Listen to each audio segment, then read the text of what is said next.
I've often found myself thinking about what truly draws men to women beyond the obvious, surface-level beauty that society constantly highlights. Billboards, movies, social media, all of them seem to have an established formula for what's considered beautiful. Symmetrical features, clear skin, the perfect body proportions, and so on. But when you strip away the glossy filters and the perfectly curated images, you realize that real attraction doesn't always follow these rules. I remember this one girl from college named Sarah. She wasn't the type who would be described as conventionally beautiful. Her features were ordinary, her style was simple, and she didn't wear much makeup. But there was something about her that made people, especially men, gravitate towards her. It wasn't anything you could point out in a photograph. It was the way she carried herself, the way she'd laugh without caring who was watching, the way her eyes sparkled with mischief when she told a story. She had this raw, unfiltered energy that drew people in like a magnet. You couldn't manufacture that kind of charm, no matter how expensive your wardrobe or how flawless your makeup. Then there was Lena, an artist I met through a mutual friend. She had paint stains on her fingers most of the time, and wild curls she didn't bother taming. At first glance, you might not even notice her in a crowded room.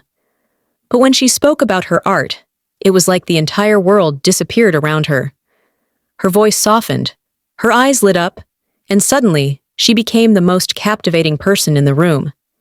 It wasn't her physical appearance that drew people in, it was her passion.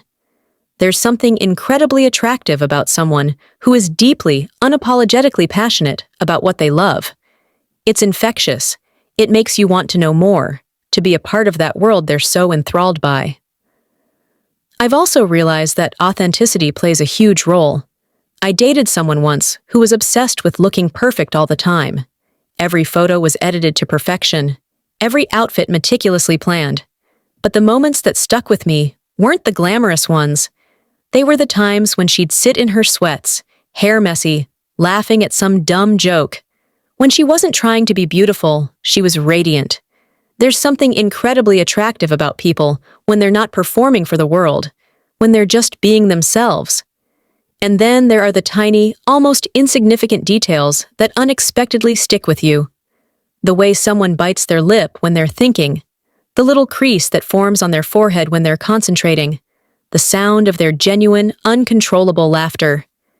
These aren't things you'd ever list on a dating profile as qualities you're looking for, but once you notice them, they become unforgettable. What surprises me the most is how much emotional connection plays into physical attraction. You might meet someone who checks all the boxes physically, but if there's no warmth, no spark, it feels hollow. On the flip side, you can meet someone who might not fit the traditional standards of beauty, but the way they make you feel, the comfort, the excitement, the emotional intimacy, can make them the most beautiful person in the world to you. I guess what I'm trying to say is that beauty isn't just about what you see, it's about what you feel. It's the comfort of a shared silence, the thrill of a deep conversation at 2 a.m., the warmth of knowing someone truly sees you for who you are. Physical beauty might catch the eye, but it's these intangible, hidden things that captivate the heart. I'm curious, what do you think? Have you ever found yourself drawn to someone for reasons you couldn't quite explain?